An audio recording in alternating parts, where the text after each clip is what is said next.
आणि म्हणून 16 एप्रिल 2025 आणि 17 जून 2025 हे दोन्ही शासन निर्णय आम्ही रद्द करण्याचा निर्णय घेतलेला आहे।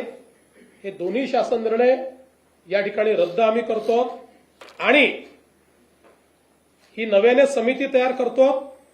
ही समिती त्रिभाषा सूत्राच्या संदर्भातलं सगळं सूत्र माशेलकर कमिटीच्या अहवालाचा अभ्यास करेल।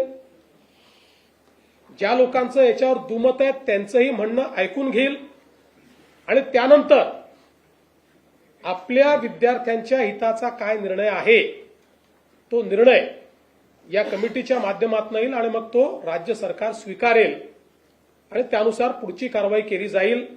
अशा प्रकारचा निर्णय आज आम्ही मंत्रिमंडळामध्ये घेतलेला आहे। आमच्याकरता मराठी आणि मराठी मुलगा किंवा विद्यार्थी हा महत्वाचा आहे। आमची नीती मराठी केंद्रित असेल। आमची नीती ही मराठी आमचा जो विद्यार्थी आहे त्या विद्यार्थी केंद्रित अशा प्रकारची आमची नीती असेल। याच्यामध्ये आम्हाला कुठल्याही प्रकारचं राजकारण जे आहे ते राजकारण करायचं नाहीये।